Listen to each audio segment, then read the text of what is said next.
I'll turn it away so that like we're not promoting you. Yes, this is another Pennsylvania lager.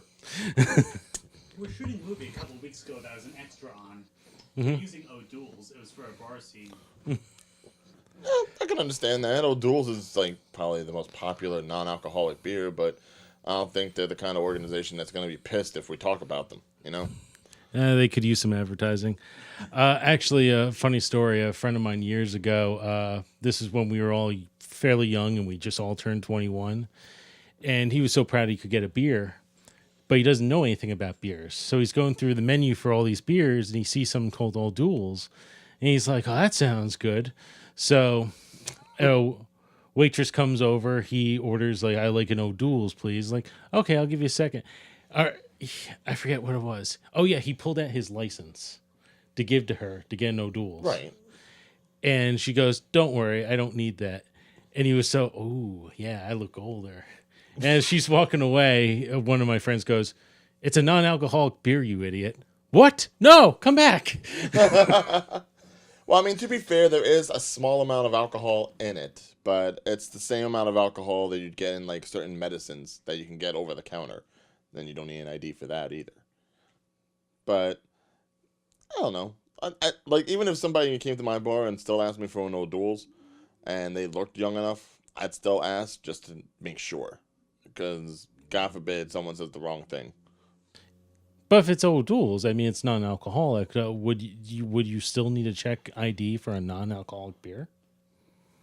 Anything that has any amount of alcohol that comes across the bar, you should ID for. Like soda, juice, of course you don't have to worry about that. But even a non-alcoholic beer is still a slight bit alcoholic. It's like 1 to 2%. How does this look? Does this look stupid? What, the goggles? Yeah, I'm looking at it more and more. My hair looks all screwed up on it. You kind of look like Joss Whedon. Josh Whedon. Do I Is that a good thing or a bad thing right now? Yeah. It's a good thing. Like, we could use that to segue into Justice League if you want. Oh god. Oh, that's right. He did do stuff on that, didn't he? Really tear it apart. Oh man. Well, the fact that they got the petition going for the Snyder cut. Why would you? I can get into that though. Well, did you see Justice League or no? No, I didn't. Okay. But real quick, just because I like just jumping in the conversation like we had, but should properly introduce ourselves. I am JT. This is Big O. How you doing? That's pretty much it because I want to just keep talking now. Well, I mean, anybody that's been watching us, hopefully, ever since the beginning, you already know who we are, but it's just proper to introduce. But for those of you who don't know who we are, who may be jumping on this for the first time, mind you, we don't always drink, but, you know, this is a post-Thanksgiving episode, so we've had to deal with our families. It's warranted. And I was just planning on drinking from now on. we've gotten to that point of the show. That's good. We're Irish. It's expected. Oh, again, they don't know. Granted, this is this German beer? I forget. No. This is. I mean, well, I this mean, is it's a brewed in. non-promotional Pennsylvania lager that we're not necessarily being told to say the name or promoting, or it's just good beer. It's really good beer. And I apologize. I just hit my beer on the microphone. I'm not that drunk yet. Let's give it a half hour. Mike, we still sounding good? Mm-hmm. Cool. I'm going to stop asking Mike if we sound good or not. I'm like the paranoid technician slash... Yeah, we're filming. Okay, well, I mean, I think it should be said that this is, for the first time in any of the episodes we're doing, we actually have help right now. We have our friend Michael, who's behind the camera and the mic, going ahead and letting us know if we're glitching or peaking or anything like that. Mike, you just want to give a shout-out, say hi? What's up? All right, hopefully you heard We that. bribed him with beer. Beer and eventually food at some point, because that's how we operate. But we want to thank him for going ahead and doing this for us. Hopefully this episode will look and feel a little bit smoother than others. Especially, like I said, since it's a post-holiday episode and we're probably both rather tired and full of food and, I don't know how your Thanksgiving goes. Me, it's just me, my mother, and my sister, so it's relatively an easy day. I don't know how you spend yours, but... Pretty much the same. Swap out sister for father. Oh, that's good. That's good. but enough leftovers for you? Yeah. Oh, yeah, there was actually. I had 2 additional meals yesterday. No, Friday because of Thanksgiving. One for lunch, one for dinner. Nice. And you're not sick of the stuff yet? Not yet. Be fair though, that was just what my mom kind of like jammed onto a plate and sent me home with. And that was 2 meals. And I think she was even saying like, please come back over this week because I got a ton more food. Yeah, I'm sure I'm going to be getting meals from my sister, too, since we host at her house now, now that she has, like, a nice big place for us all to go to. And I already finished up all my main meal leftovers. Now it's the desserts I have to work on. When I've still got, like, at least half of a brownie cheesecake pie that I have to work through, which is, probably going to be gone by tonight. I'm not going to lie, but, whew, it's going to hurt. Especially considering I've had to work this weekend. I had to work on Black Friday, which is never fun, especially if you work in a movie theater and you've got all the kids being left in the movie theater so the parents can go shopping. And, of course, supervision is key, let me tell you. And, of course, I had to do my own shopping, too. Do you do any of the Black Friday shopping? Because Hell no. I try to do some of it online. I don't go necessarily to the store. No, I worked like a 4 a.m. shift for many years, so I never did it. And the one time I was like, oh, I can go out. I went out, immediately regretted it, and never did it again. Why? How bad was it? Like, It's so overly crowded, and I'm just not one of those people who like, oh, this is like $20 off. I have to buy it. No, I don't. I don't have to stand online for 2 hours for $20 off. But do you do at least like the Cyber Monday stuff then? Like where it's safe from home? I used to, but I don't feel like the sales are as good as they used to be. But then again, I didn't check this year. Well, I mean, there weren't that many Black Friday sales either. I mean, the stuff that was on sale, it was like, in comparison to what it could have been. And I don't know if that's just because there's not the products out, but I'm looking forward to Cyber Monday. I need to get some stuff, even just for myself, let alone for other people. I was even wondering, is there still a Cyber Monday? Because Amazon really jumped on Black Friday. They had a whole bunch of Black Friday sales, so I figured like, oh, they're just doing Black Friday now, and they're skipping right over Cyber Monday. Well, yeah, and that's a lot of cases. So you got Best Buy and Macy's. They do a lot of the sales that you can do online and in store too. Did you hear Macy's screwed up? Macy's. I know all our viewers and listeners are really love us talking about Thanksgiving Day shopping or Black Friday shopping, but Macy's apparently really screwed up. Their computers went down on Black Friday and ended up slowing down sales. Like, to what degree? Like, you couldn't get on the site? I don't even think it was it. No, it was like in-person sales. Oh, so like if you were in the store in Macy's and you went ahead up to the cash register and you were ready to check out and the computers failed, you weren't buying anything?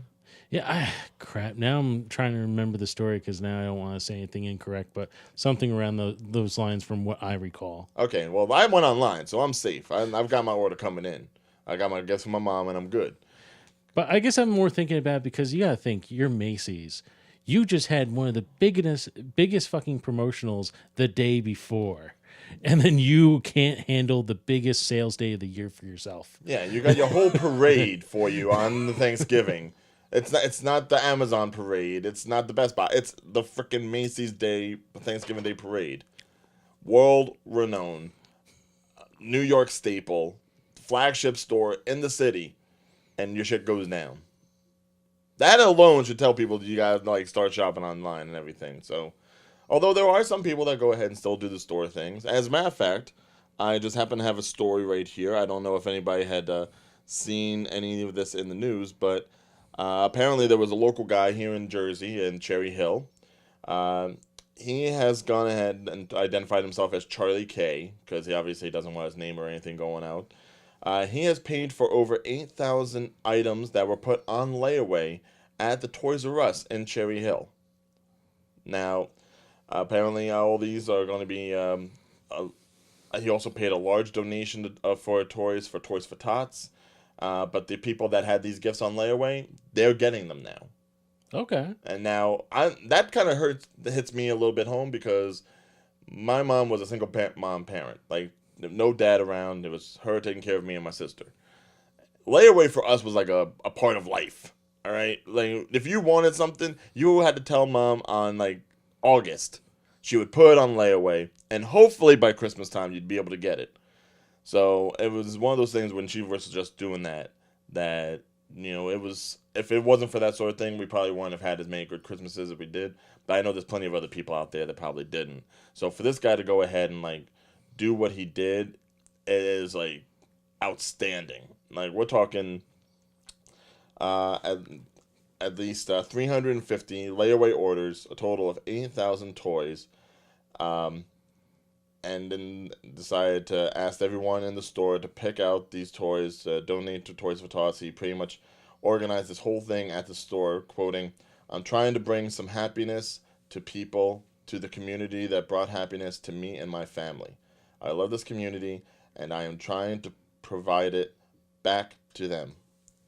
That is great. Yeah. And that is something like, I think you have to realize that, yeah, it's Christmas time now.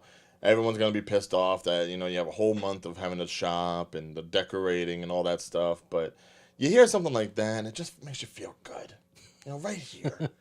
It unclogs all the turkey and cranberry and mashed potatoes, and it just fills it with, like, some sort of human substance. I don't know what, but it feels nice.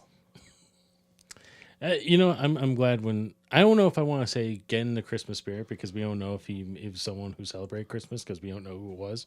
But I do like that this time of year people are more cheerful and more giving. Yeah, and it's nice to hear those kinds of stories, because you're going to hear plenty of other stories where, people are going to get robbed, and, people's houses might burn down and all the money and Christmas toys are gone, as in so many Simpsons episodes. But hopefully we get ourselves to a point where maybe we're just all so fed up with everything else that's gone on this year that we try to do a little bit nicer for this 1 month, for this 1 month that's left before 2018. Probably not, but it's a nice thought. Just take all the heart out of it. Just like, I'm trying to give the people some sort of like, compassion and, decency, and you're just like, nah, that shit ain't happening. Nah. Yeah, I'm a realist. He says with his beer. All right, so all the human kindness out of the room now. Obviously, there are a couple of media-oriented things that we should be talking about. One of them I would go ahead and talk to you about, because unfortunately, the big TV show that's come out lately is Punisher. And I have not seen it. And I guess this is a little bit of a throwback to last month when I went ahead and saw Stranger Things second season, and I had to make JT rush to watch the rest. But I had other things on Hulu, which I'll be getting into a little bit later. But you did watch the whole series, all 13 episodes, right? Yes, I did. All right. So how is Punisher? I liked it. I guess it depends what you're looking for in a show. It follows very much all the other Netflix shows, very drama based, and not so much, I guess, maybe the action you might be looking for. I mean, it's there, but it's mostly like a lot of drama, a lot like something you would watch on CBS or NBC. Just trying to think what else I can really say about that. I'm not as good as you when it comes to just describing something. I'm passionate about ripping something apart, not. Well, I mean, let's talk about the elephant in the room when it comes to Punisher, and it's obviously the gun violence. It's separate in the other shows that are done on Netflix, the other Defenders shows, because that's more street-based punch and kick sort of stuff that goes on. It's more choreographed. Punisher, on the other hand, it's much more of a militant show. It's kind of like you said, kind of like what you'd see on NBC or CBS or anything that has to deal with something that's based in the military, and you see some army gunfights. But it still doesn't go that way. It does have a very Luke Cage type feel, Daredevil type feel. It's everyone is dealing with their problems in their own way, and even the Punisher himself is a very again, he lost his entire family, so most of the plot is based around that. All right. So in the past, we've talked about like spoilers and stuff. Mm-hmm. Do you want to just give the warning right now that we will be talking about spoilers for everything in here? Because we're talking about I think we're going to talk about 4 different things. I figure we're not going to be able to say much if we can't spoil it a little bit.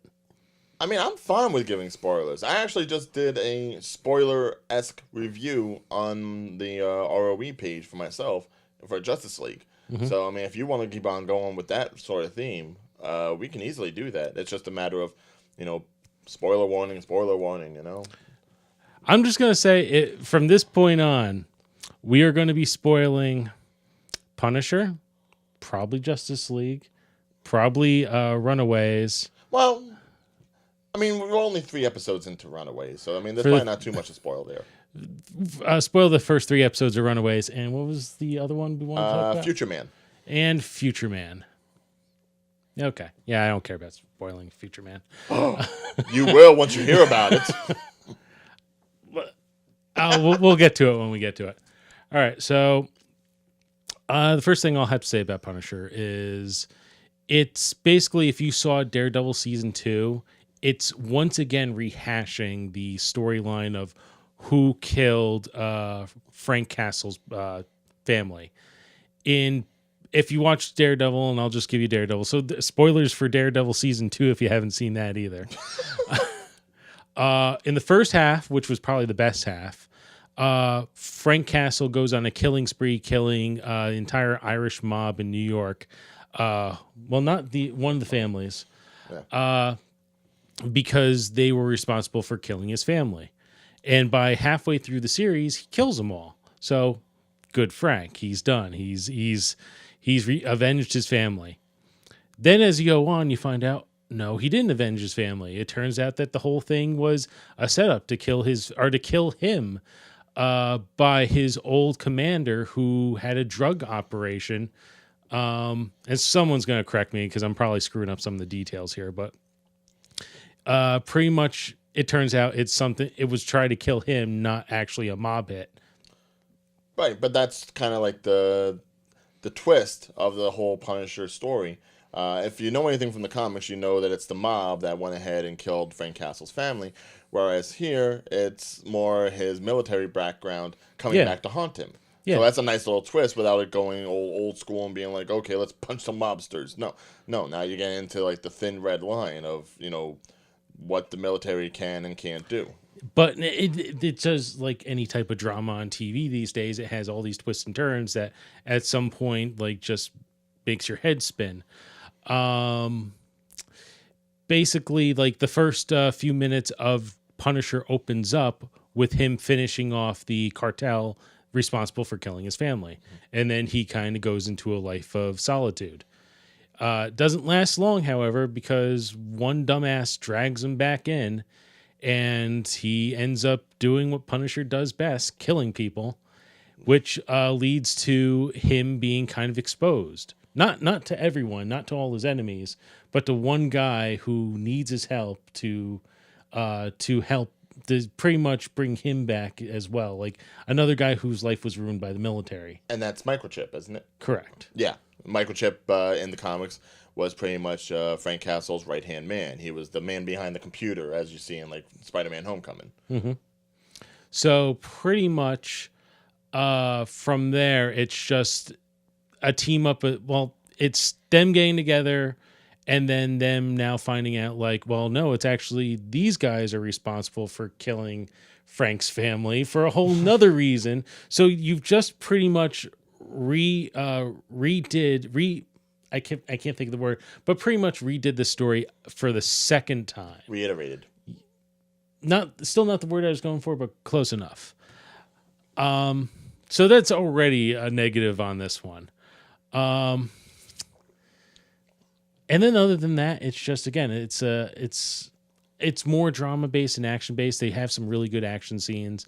I did watch it all the way through, but it's pretty much, I guess the best way to describe it is, if you like the other Marvel on Netflix shows, you're probably going to want to watch this one. Well, I want to spoil one other thing. Oh. There was one character who's introduced who is not a part of the comics, and I don't know why he was introduced other than as you know, there was some controversy just before this came out. We had the most deadliest shooting in the U.S. in Vegas. And I guess this was all already done before the shooting came out, but I guess it was to kind of relate to similar stories. It was like Frank Castle, but then they showed someone that went even beyond Frank Castle, like someone in real life who would have been a part of the military, and just once he exited and came back into society, could not find his place in the world, and just doing everything he can to get back into it, and just everything failing. So you would see all this story with Frank Castle, and then it would be like 2 minutes per episode or 3 minutes dedicated to this guy. After a while, I was actually just fast forwarding through it because not to seem like an uncaring douchebag, but it was just like, this doesn't seem to have anything to do with the story. It seems sort of like just trying to push the message into your face about don't forget about these people and the seriousness of all this and blah, blah, blah. And then maybe by halfway through the series, yeah, it turns out he is important because he becomes a semi-villain in the halfway through. But he's not anyone from the comics. He's Nope. just something that was inserted. He was just something that was inserted. A little heavy-handed. But I guess, again, like, since it's such a controversial topic with gun violence and, you know, military people going ahead and going off a little bit, it's a tricky subject to tackle, but it's something that still needs to be talked about. It's something that still needs to be showcased. So at least they didn't shy away from that. I can give them that. But by the sound of it, it doesn't exactly sound like it's bringing anything new to the table that we haven't already seen. Is that pretty much what you're going with? Pretty much. There's some more violence, but it's far between. It's not consistent. But as far as John Bernthal's portrayal of Frank Castle, I do you liked think it. he fit it? I think he's really good at Frank Castle. I wouldn't mind if he kept playing Frank Castle for however many things they hire him for. Right, because that's the thing. If it wasn't for his performance in Daredevil Season 2, you probably wouldn't have gotten the show anyways. And you really can't say that about any of the other ancillary characters that you've seen in the other Defenders shows.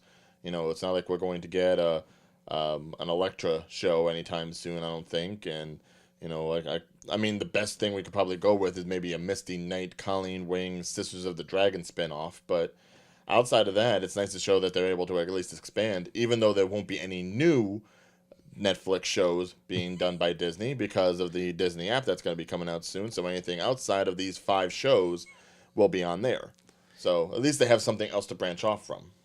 I also, on a side note, I don't know if I said this in the last episode, but I love how there's a lot of people I know who are like, "Oh, I'm not going to buy the Disney app. Why would I buy the Disney app? I'm not going to watch Mickey Mouse and that stuff." Do you know what fucking Disney owns? Half of everything. They're trying to buy Fox right now. Once they buy that, they buy that. Yeah, if they buy that. I'm hoping they don't, but you know, that's just my own personal feelings about it. I don't want to see a homogenized Deadpool. I like where they're going with it. I think they keep going. Remember, Disney owned Miramax too when they released Clerks. Yeah, but that was Miramax, and that was back in the 90s when it wasn't so clean cut and, you know, family friendly. That was during like the dark ages of Disney before the Disney Renaissance. Well, it wasn't even really considered part of Disney. Disney owns all these things that, like I just talked about with the Netflix shows. Right. They don't have a lot of gritty things that they still produce to this day. They just keep it under. They don't put it directly under the Disney brand. They put it under another brand. Right, which is something they were doing. Now they don't do that really. I just pointed out they're doing it. They're doing it with Netflix. No, And that's produced by ABC Studios, yes. which is Disney. But I'm saying, if anything's going to be on the Disney app, it's going to be under the Disney moniker. They're not going to showcase anything else like that. Then what would be the point of having the I from my understanding, the application that Disney is building is going to be everything. Everything within their libraries, but it's Yeah. mostly going to be everything Disney under their library. It's not necessarily going to be everything that branches off from that. Disney in itself has a huge library of stuff that has the Walt Disney They're going to have signature. Marvel under there, which is not directly under Disney. Right, They're but probably going to gonna have their Star Wars and Marvels. Indiana Jones under there, Right, which is is not there. directly under Disney. Yeah, that's all under If Disney. they buy the Fox library, they're going to put that all in there. Oh, I don't know if they're going to put the Fox library in there. Probably. That's the whole point, is the content. Vince McMahon. I would fail to see. Why that does they he would always have buy those other wrestling promotions? He doesn't care about the wrestling promotions. He wants the tape libraries. Yes, but Content. the difference is those Content promotions is pretty king. much ran themselves dry. It's not like they're fighting for the material or anything. ECW, WCW, they all went dry. So of course he was the one that was going to be able to use it. Other people, they have licensing and they have certain trademarks that are associated with some of the products, like Miramax, like Clerks, and anything else that was not done directly under the Disney logo. But I think if Disney is building this app and they want to succeed, they're going to have to put. That's why they're pulling these shows from Netflix, because they need it for their app. no, the Netflix shows are staying on Netflix. It's just that nothing new is going to be put onto Netflix. Daredevil, Luke Cage, Iron Fist, Jessica Jones, So they're and not Punisher going to. So are they're not staying. going to build any new shows Correct. on Disney. They're not going to continue. No, they the will series. on Disney, but it's not going to have anything to do with those 5 characters. So there's not going to be Daredevil on the Disney app. Correct. So Not right now. So they officially said that. They officially said that. Then the Netflix properties are the Netflix properties. Nothing shall be added and nothing shall be taken away until possibly a new contractual agreement. Well, balls. It's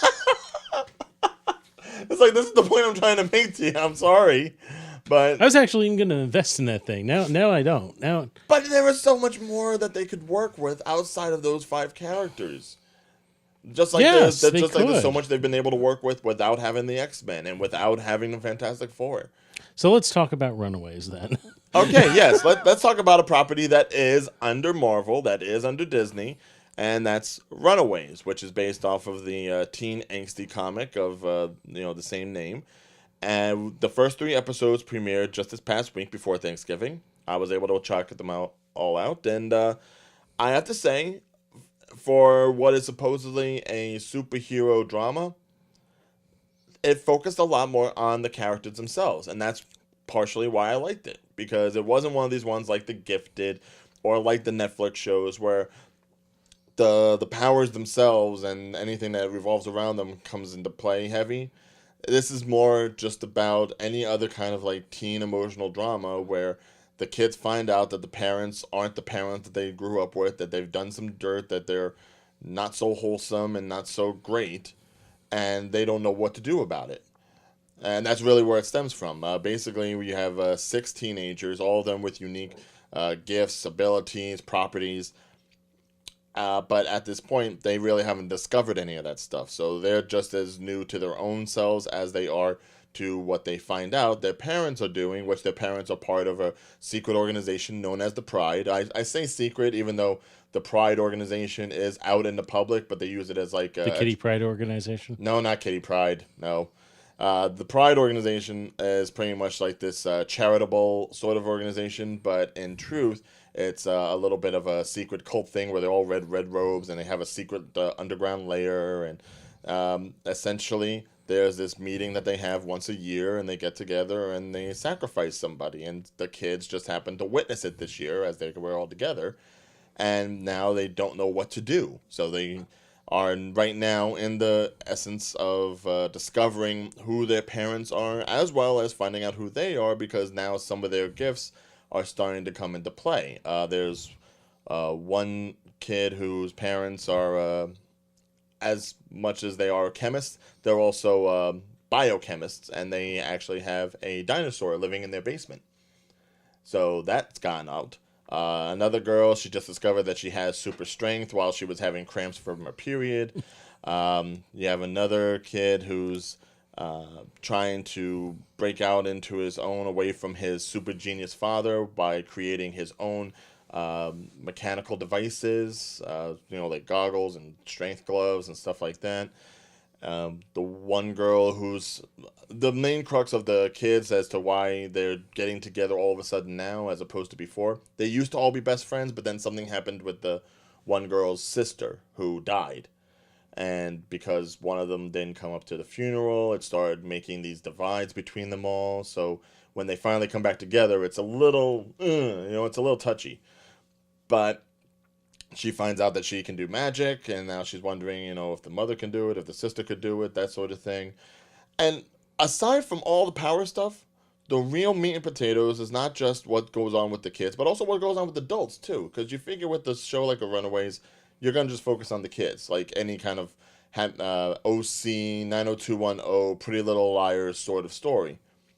The parents have just as much shit going on.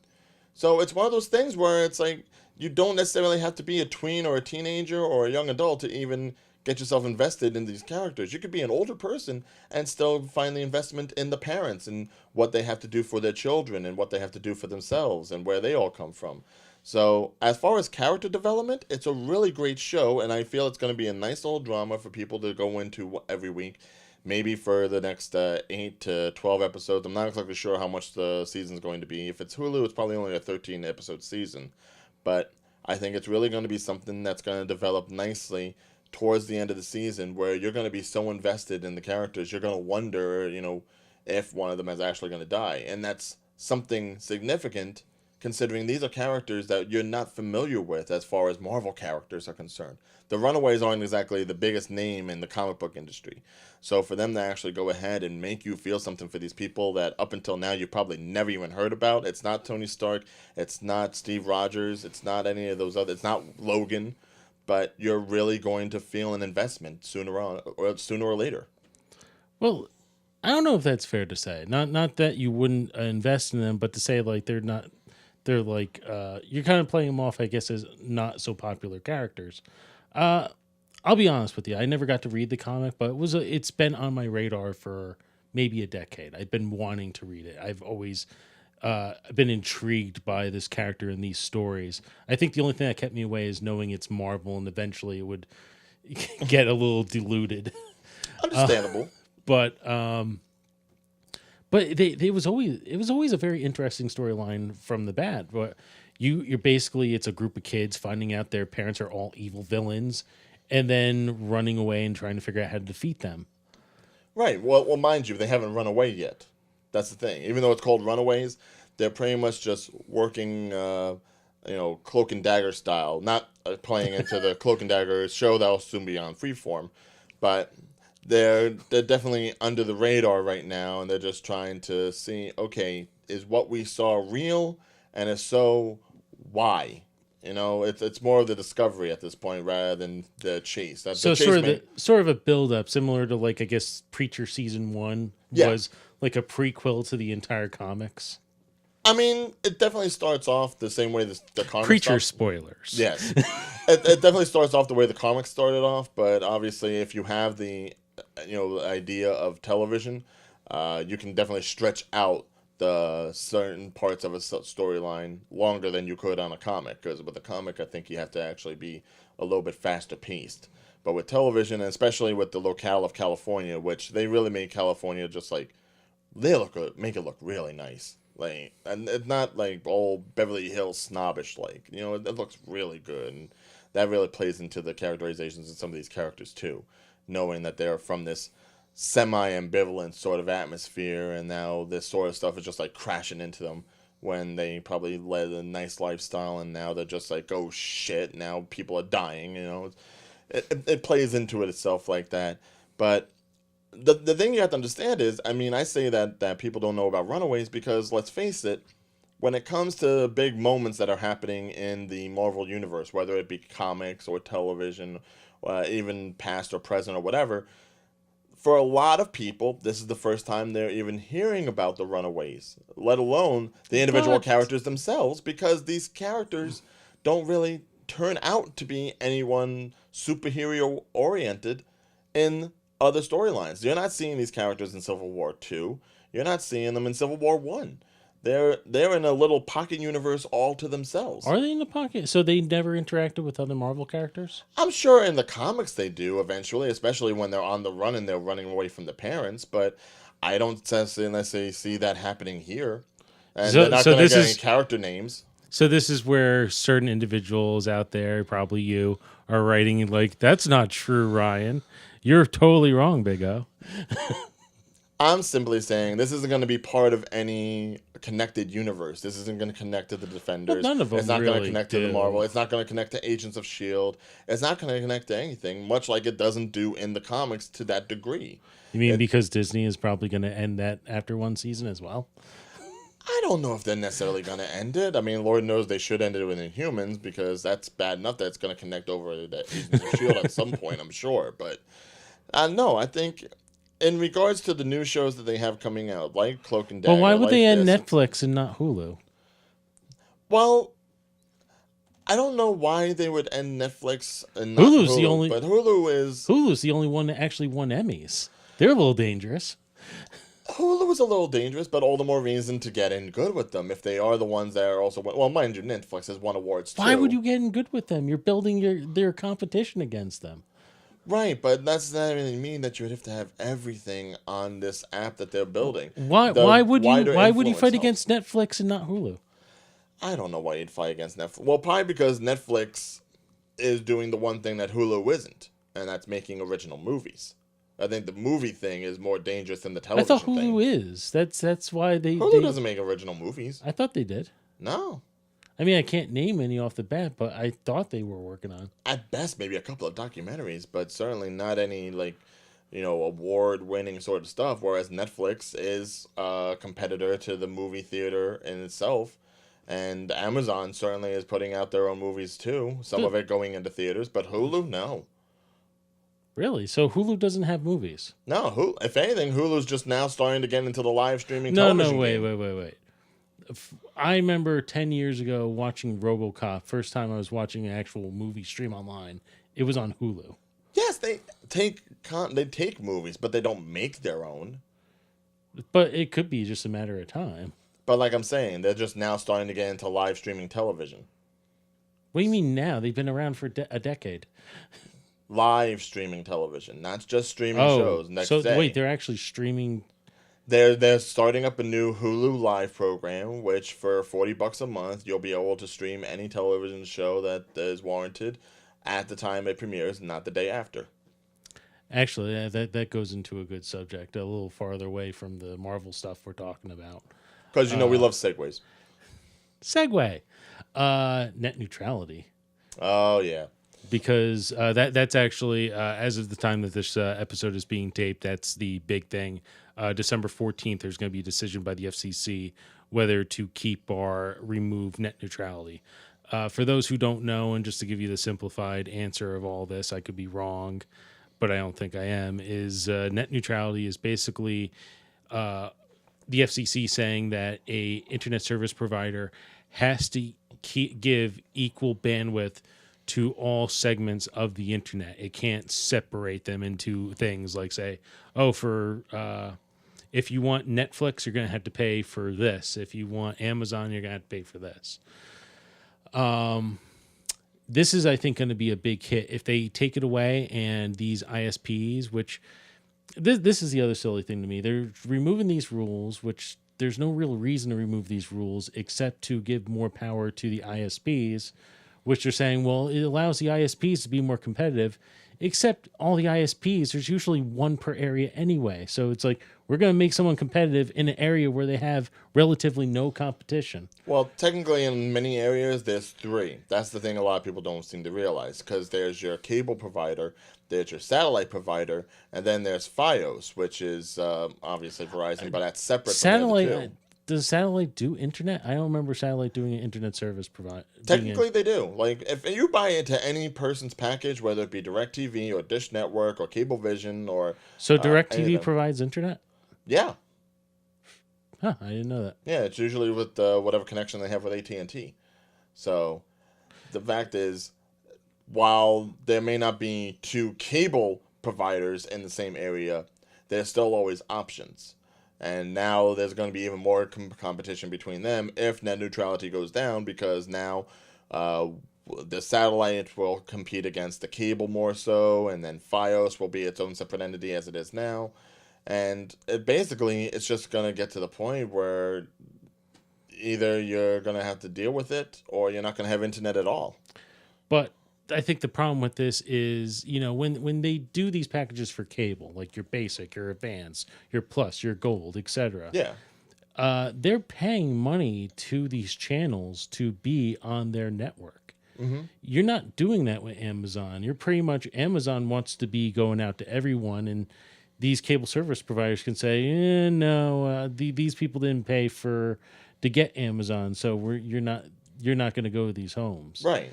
Something like that, I don't think would be fair or should be legal. Right. No, the throttling would be wrong. Not to mention, it also will dictate that the ISPs can maybe not allow you to go to certain things in general, let alone changing the speed and the bandwidth. Which is the segue from before, was because you brought up Hulu now providing live streaming.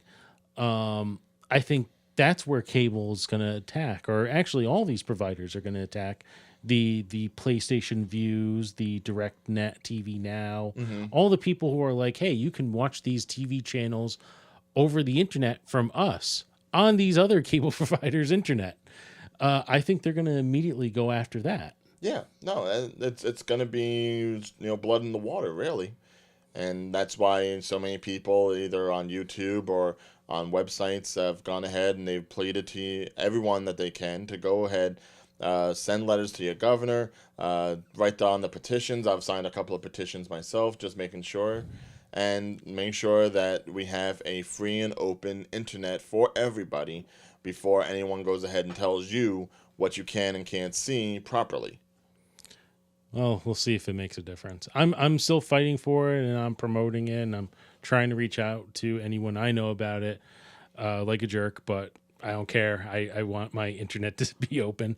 Well, if you really want to go ahead and press the point across, there's really only one thing you have to talk about to a lot of people. Porn. If you don't want your internet porn getting fucked up and having that buffering right at the keystroke, then you want to write to your governor and you want to sign those petitions. In places like China, they've figured out workarounds on how to bypass a lot of the securities on going to certain websites. Mm-hmm. And I just love the fact that as net neutrality is being kind of like a gun pointed to its head, Pornhub is the one that comes out and goes, don't worry, you're not going to lose us. We're already figuring out workarounds, so these assholes can't do shit about us. God bless them. Pornhub leading the way. Yes, actually, it just proves the old saying, like, the internet was built on porn. So, as a segue, talking about other fuck-ups, Justice League. All right.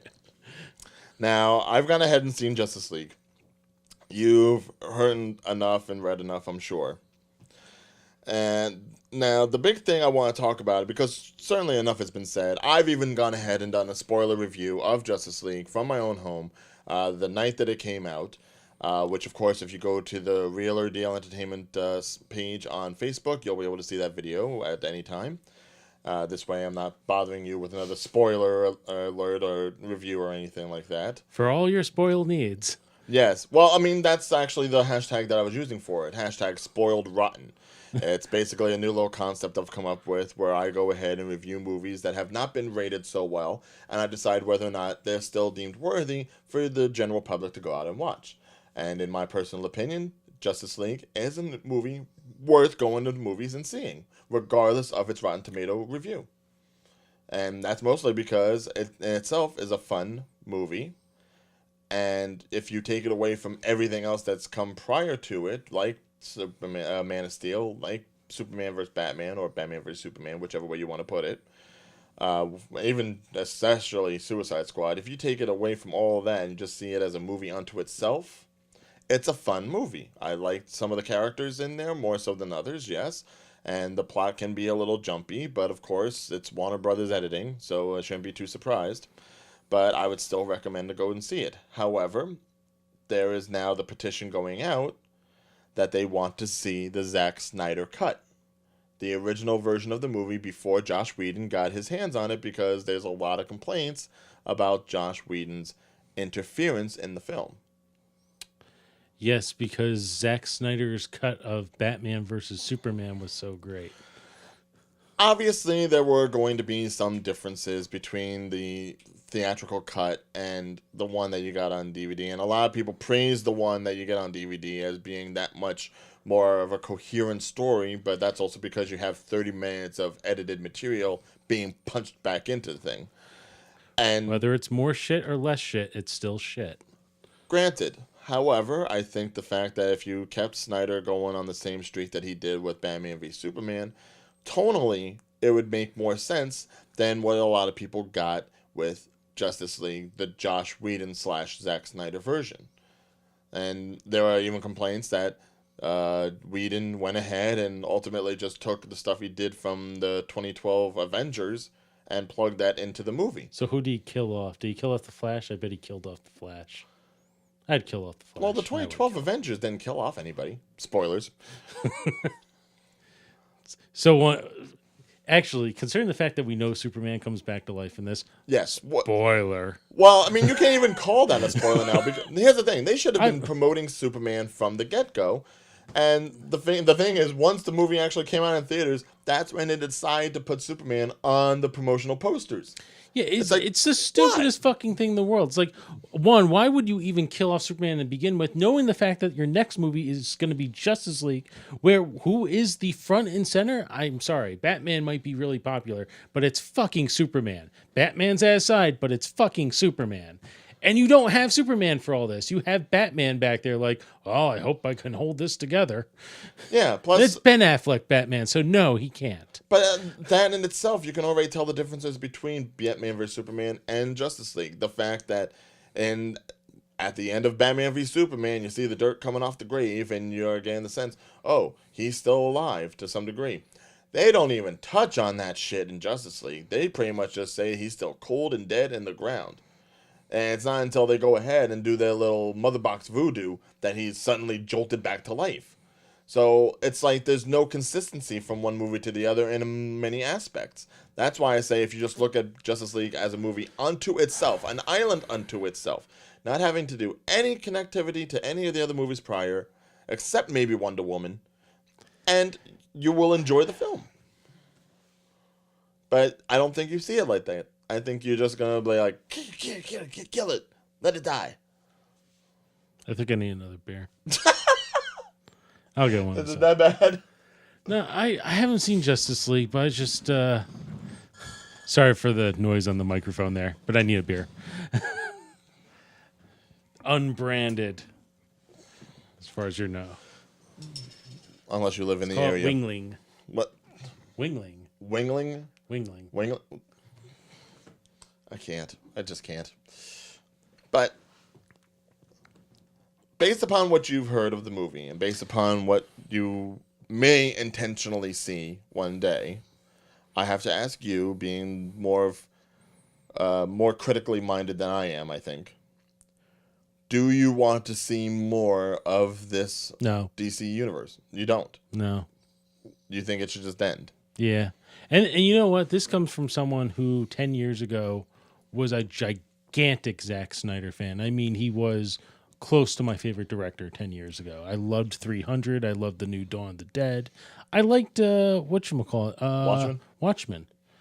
But I don't like his rendition of the DC universe. It's like he's like Michael Bay. He's taking a property he doesn't understand and he's trying to make it in his own image, and it's not the image that everyone else follows. So I now know what Star Trek fans are feeling when the 2009 film came out. It's like, I don't understand. It's a good film.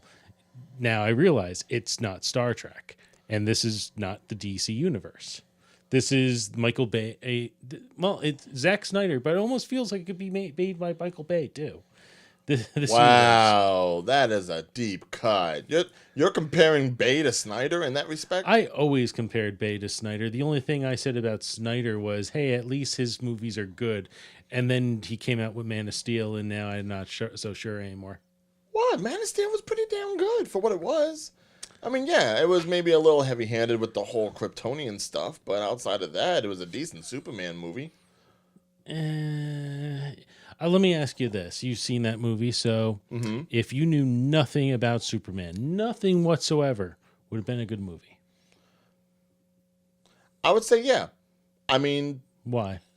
If you knew nothing about Superman and it jumped all over the place in the story, remember, in the first 10 minutes, it jumped through 3 different time periods. right. If you didn't know the history of Superman, would any of that made sense? As Oh, far we're as on a planet now. Oh, we're all the way. Now he's a kid. Oh, now he's a grown man in the water. I think aside from the jumpiness that is in DC movies, let's just call it as a whole. The editing part of DC needs help. I will attribute that. But as far as Man of Steel as a story in itself, it has a little bit of a lighthearted, theological sort of story to it. I mean, if you really look at the story as a whole, Superman being the last son of a dying planet, or well, supposedly the last son of a dying planet until Zod and all of his cronies are going ahead and shift out. And then all of a sudden they come back in and he's seen as the one person that can possibly stop them, even though that was never the intention of his place in Earth in the first place. And he's taken on this responsibility not only for his home planet, but for his new adoptive planet. And it has a touching story to it. If you had never heard of Superman or Krypton or any of that stuff before, and you saw something about an alien who was essentially an orphan, all to himself, no family in the world, and finds Earth as his adoptive planet, finds love, finds family, finds something that he probably never would have even found on his home planet. Then we would have got a movie that would have been a B movie that I would have never thought of again in 30 years. You can't necessarily say that. Yeah, I can. I just did. I think in itself, it may not be the greatest superhero movie because the action really only takes place in like the third act, and all that is just trashing around buildings while two people relatively just punch it out. But as far as the story goes, it's a good story. Yeah. Agree to disagree. Well, Batman versus... And actually, you know what? The reason I'm so angry about Batman versus Superman, besides the fact that it wasn't really that great of a film, is it's something that people have been looking forward to for like 30 plus years, and it was done so poorly.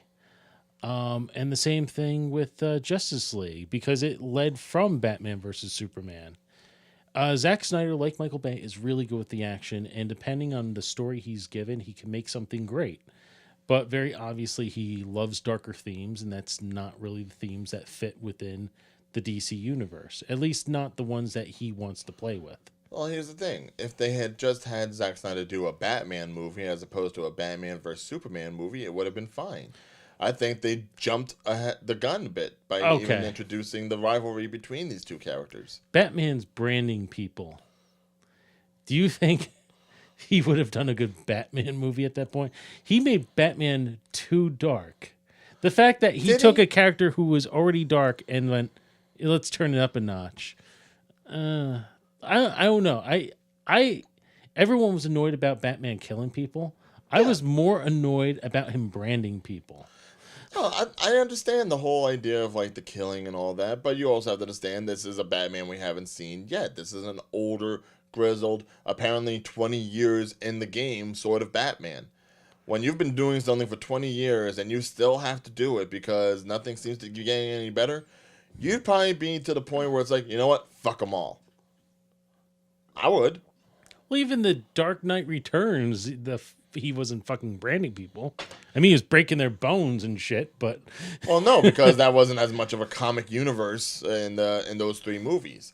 That was a whole separate, more based in reality. Okay, if I was really going to go ahead and be a Batman-type character, this is how I would do it, sort of thing.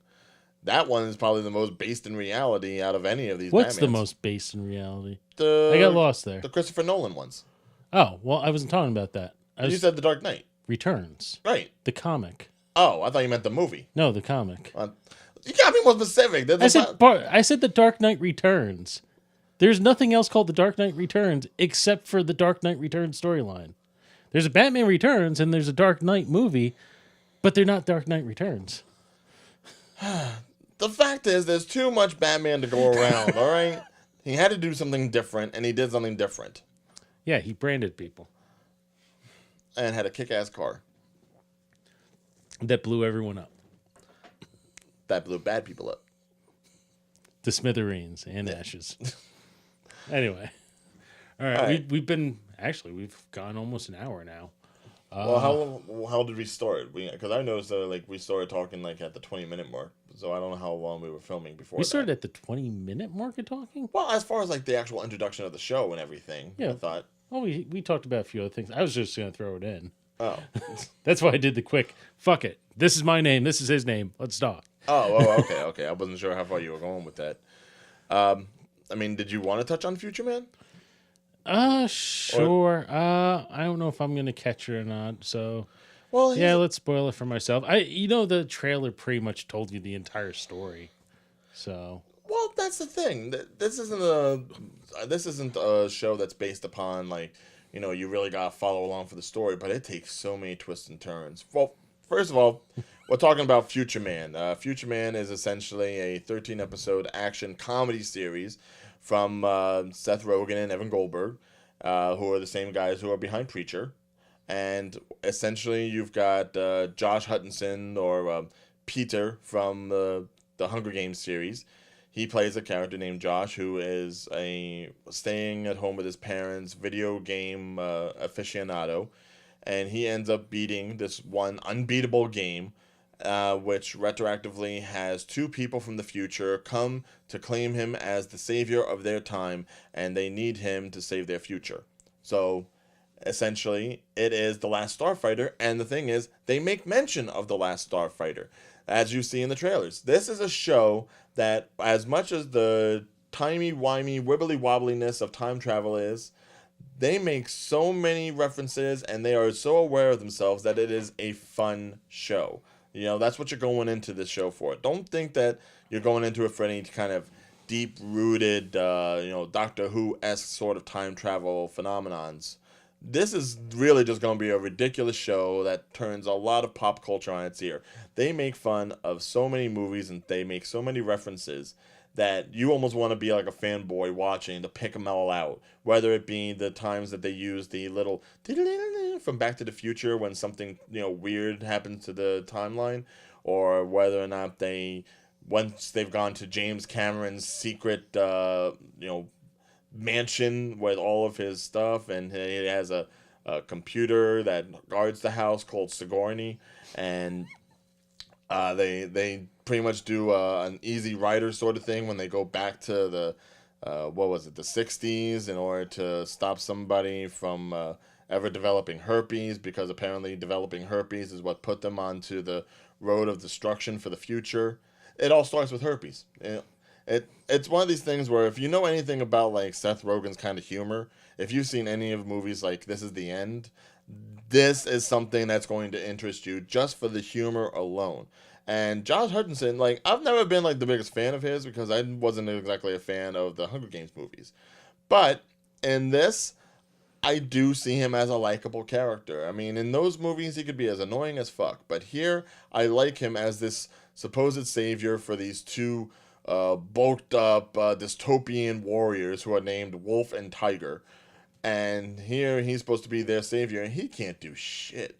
The only thing he's got for him is this mind of sarcasm and common sense. Well, the thing is, they lose so much in the future. Apparently, they fuck to re-energize themselves. It has no emotional value. They have no semblance of what movies are. They eat rats. Everyone just shouts out exactly their fighting moves as they're doing it, much like anime. It's so ridiculous that you wonder how you get from the present time to this, but the way they just bounce around to everything, it's outstanding. And they really keep it nice and tight with the ridiculousness of it all. And I think as much as you poo-poo on it, you would really enjoy watching it. I wasn't really crapping on it. It didn't seem like something I really into, but from the way you describe it, I probably will catch it at some point. Yeah, if you're a fanboy at all, you just want to go in for all the little nods that they give you. It's enough to make me actually watch it again, just to see if there's more that I missed, and see if I can tally them all up. The James Cameron house alone has so many fucking references. There's actually a book of the Na'vi language that Cameron developed for himself, and they just poke at it constantly. It's like, for some reason, the Na'vi don't have a word for wolf, but they do have a word for internet.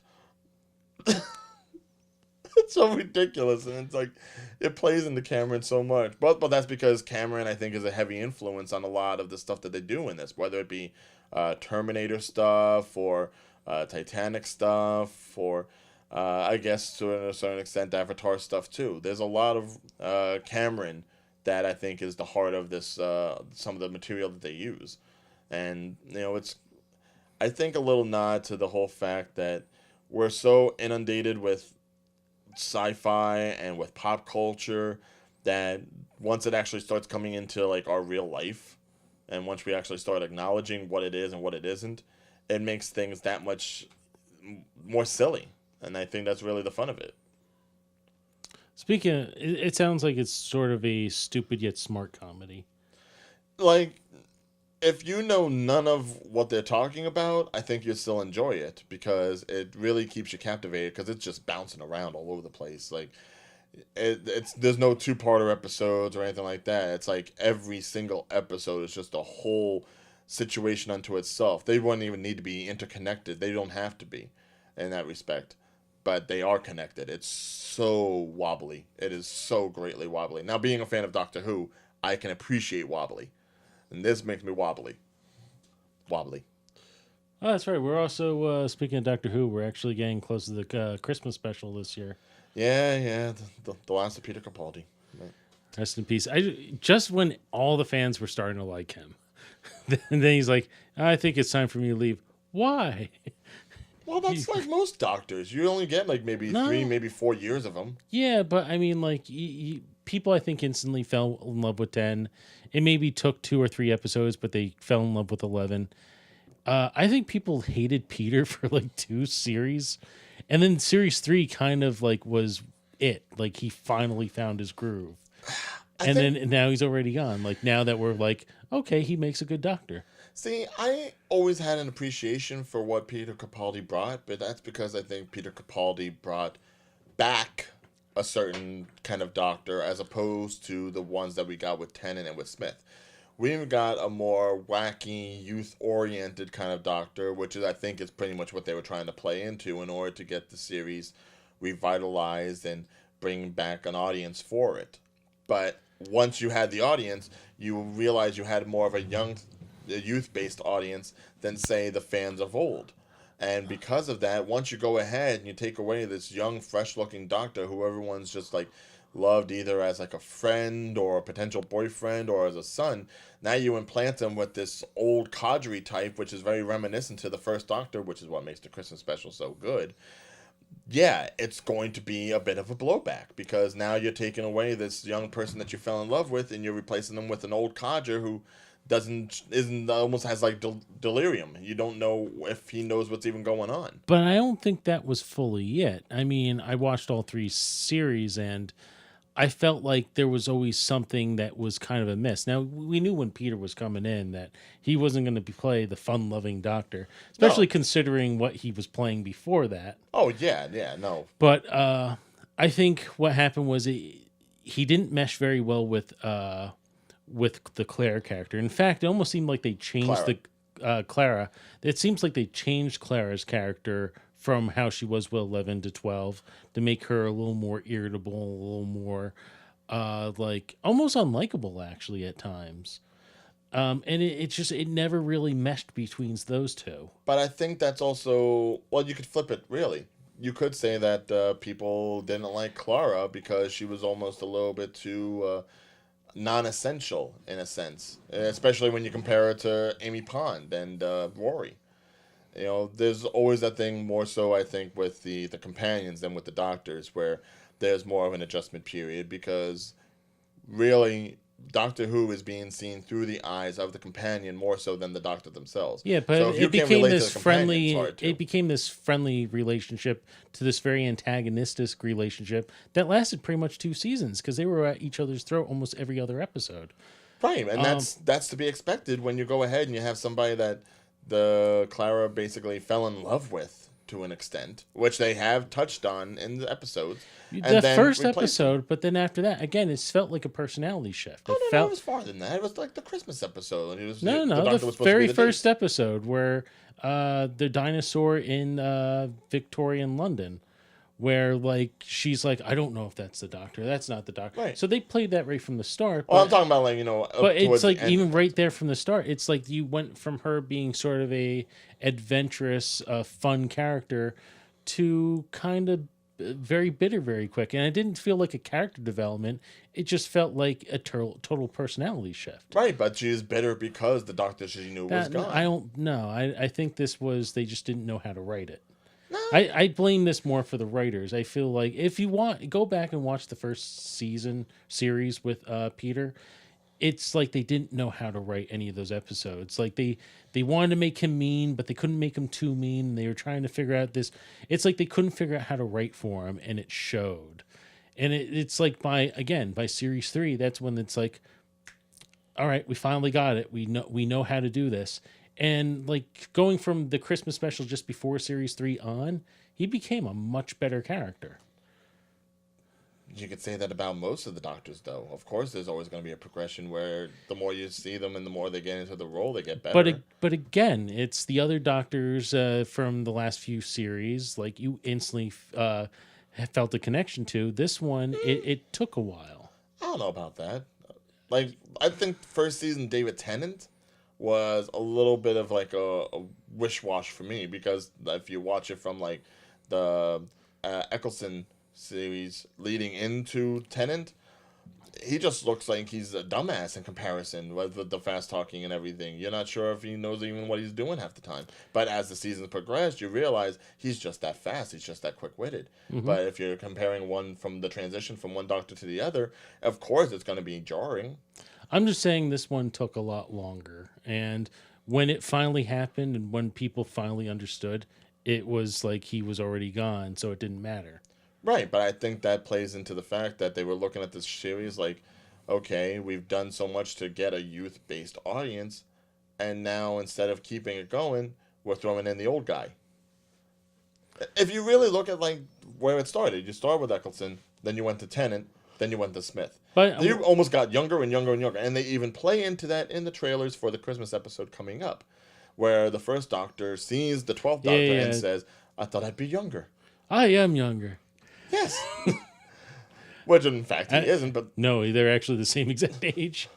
When the first Doctor, and I apologize, I can't think of his real name. Oh, I thought you were going to do it. Wait, the very first... The very first Doctor. William Hartfeld. He was 55 when he took on the role, and Peter Capaldi was also 55 when he took on the role. So they were both the same age. Yeah. Which... Oh, those little nuances, I love them. But, and they're even saying that there was a possibility of bringing Matt Smith in for a cameo in the Christmas episode. And I'm like, nah. That's the thing. The BBC feels that they need to do this youth-oriented stuff in order to keep the audience. And they don't have to. They already, yeah. I think, again, now I think a lot of people of that generation now liked him. He finally got connected to that audience.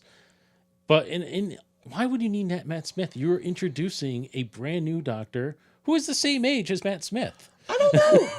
I really don't know. I mean, thank God that they're at least going into the realm of, hey, now that you can be a woman. You know, I'll be more surprised once Doctor becomes like a black transgender or something. But, you know, at least it's a step in some direction. Though, and not to quote Louis C.K. here, considering the controversy around him as of late. But I remember what he used to say about like time travel. It's like if you're a white person, you can go back to any point in time and be fine. If you're a black person, not so much. Yeah. I think the same thing goes for the sexes. Like you could be a white man in any point in time, and you're probably gonna be fine. A white woman, you might find some issues. So I'm wondering if they'll ever play that, or they're just like they normally do with the Doctor, kind of just play it off like, just a person through all space and time, and you just know that person's important, and you're gonna leave them alone. Well, traditionally in like the Russell T Davies seasons, the first full episode that the Doctor got with a companion, it usually went back to some point of earthly history, whether it is the time of Shakespeare or something like that. They haven't done it so much with their past seasons, and I don't know if that was Well, it's a just new because writer, so they I don't know. might. Yeah, but I don't know if they want to maybe jump back onto that now that they do have a woman and they have something more to play with, even though the majority of the companions have been women. So you still had some aspect of like, there were certain things that the companions could or couldn't do simply based upon the gender. Now, I think it'd be more interesting to actually go ahead and maybe travel to some other planets where maybe the females of the planet have more control over the men, especially since this female doctor is going to have an older male companion for a change. I don't know how the other people that they've shown in pictures are going to play into it all, but I know her main companion is going to be like an older white guy. So maybe like the whole gender reversal, her empower him not, maybe that'll develop some nice little character developments and key points. What I'm really hoping for is not to play on the gender. I question how it go when they go back in history. And like I said, do they address it? Do they not address Right. it? But in the reality, I don't want them to do it because I think there's already so much blowback on the fact that they switched the gender of the doctor that I rather like just play the doctor straight. Right. Play the doctor as the doctor's always been the doctor. Oh, no, Doesn't no, matter man or woman. I'm sure she'll play a decent doctor, but No, they're but going to you're address not the elephant in the but- room. No, I rather them not address the development role. But they will.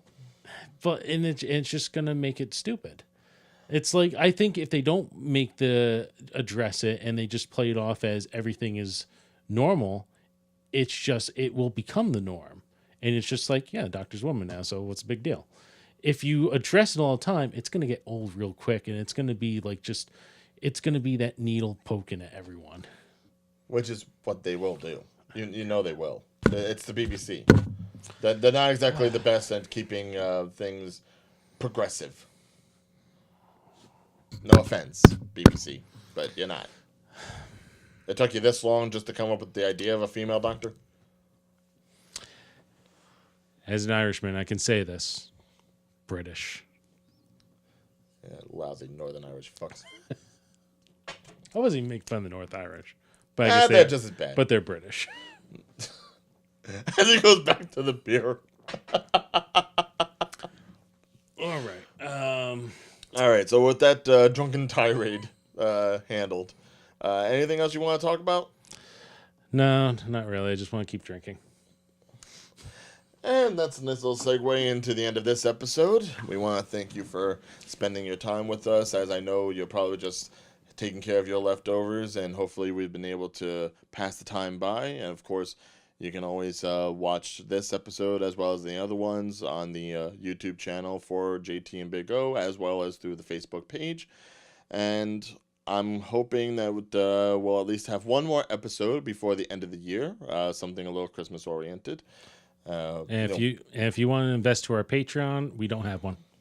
Yeah, so all we're asking is for your time, your patience, and a couple of laughs. And if you can't give that, well, then what the hell is wrong with you, you soulless bastard? Yeah, there you go. But again, if you have any questions about anything that we talked about, if you'd like to comment, add your own 2 cents, then there's any topics that you'd like to see us discuss in the December episode, please feel free to jot them down, and we'll take everything into consideration. Yes. With that said, I am JT. I am Ryan Big O'Regan, and with the help of Michael there in the background there, until next time. Later. So, more beer? More beer. Okay. This is going to be a long one.